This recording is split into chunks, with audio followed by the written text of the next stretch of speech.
কথা বলবেন না, আমি দেখেছি। উত্তেজিত হবে আপনি আমাকে উত্তেজিত করছেন, আপনি তো তাদের পক্ষের লোক বলে মনে হচ্ছে। আমি অবশ্যই উপস্থাপিকা দীপ্তি চৌধুরী সম্প্রতি একটি টেলিভিশন টক শোতে টু দ্য পয়েন্ট নামে একটি অনুষ্ঠানে সঞ্চালকের ভূমিকায় থেকে আলোচনায় আসেন। মূলত ধৈর্য ও ভদ্রচিত আচরণের মধ্য দিয়ে পরিস্থিতি সামাল দিয়ে সবার নজর কাড়েন তিনি। কোটা সংস্কার আন্দোলন নিয়ে অনুষ্ঠিত এই পর্ব দিয়ে আলোচনায় এলেও উপস্থাপনায় নতুন নন দীপ্তি। 2016 সালে অষ্টম শ্রেণীতে পড়াকালে চ্যানেল আইয়ের স্বর্ণ কিশোরী নামের একটি অনুষ্ঠান দিয়ে উপস্থাপনা শুরু করে দীপ্তি। সে বছরই কিশোর কিশোরী সুস্বাস্থ্য ভিত্তিক অনুষ্ঠান স্বর্ণ কিশোরীর চ্যাম্পিয়ন হন তিনি। তারপর সেই অনুষ্ঠান উপস্থাপনার সুযোগ পান দীপ্তি। তিনি বলেন, এইচএসসি পাস করার পরপরই চ্যানেল আই থেকে পেশাগত উপস্থাপক হিসেবে যুক্ত হওয়ার প্রস্তাব দেওয়া হয়। তখন থেকে পড়াশোনা আর লেখালেখির পাশাপাশি চলছে কথা বলার জীবন। বর্তমানে চ্যানেল আইয়ের নিয়মিত আয়োজন গান দিয়ে শুরু তারকা কথন অনুষ্ঠানে শিডিউল মাফিক সময়ে দেখা যায় দীপ্তিকে। গত কয়েক মাস ধরে প্রায় রাজু আলিমের প্রযোজনায় টু দ্য পয়েন্ট উপস্থাপনা করছেন তিনি। এছাড়া বেসরকারি চ্যানেলটির বিশেষ আয়োজনগুলোতেও দীপ্তি চৌধুরীর উপর ভরসা করে চ্যানেল আই।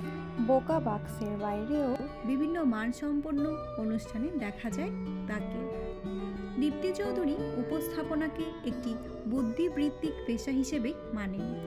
পোশাক আর রূপসজ্জার চেয়ে প্রজ্ঞা, জ্ঞান এবং সততাকে গুরুত্বপূর্ণ বলে মনে করেন তিনি।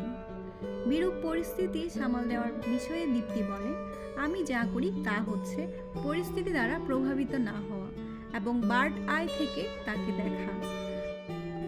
আমি আমার কাজের মাধ্যমে পজিটিভিটি ছড়াতে চাই। সবসময় পারি বলবো না, তবে চেষ্টা করি। সম্প্রতি আলোচিত পর্বটি প্রসঙ্গে দীপ্তি বলেন, আমি চেষ্টা করি অতিথিদের প্রতি সর্বোচ্চ সম্মান রেখে গুরুত্বপূর্ণ প্রশ্নটি করতে। উপস্থাপনায় আমি ব্যক্তিগত কোনো আবেগ অনুভূতিকে স্থান দিই না। ওই সময়ে বাংলাদেশের কোটি মানুষের যে প্রশ্ন সেটাই আমি করতে চেয়েছি। কোনো অতিথির বক্তব্যই আমাকে অনুষ্ঠানের মূল বিষয় থেকে বিচ্যুত করে না, ওই অনুষ্ঠানেও করেনি। দীপ্তি চৌধুরী বর্তমানে জগন্নাথ বিশ্ববিদ্যালয়ে পড়ছেন নৃবিজ্ঞান নিয়ে। উপস্থাপনা ছাড়াও দীর্ঘদিন ধরে তরুণ উন্নয়ন কর্মী হিসেবে জাতীয় এবং আন্তর্জাতিক কাজ করছেন। চলতি বছরেই বাংলাদেশের 100 সদস্যের তরুণ প্রতিনিধি দলের সদস্য হিসেবে ভারত সফরে গিয়েছিলেন এই উপস্থাপিকা।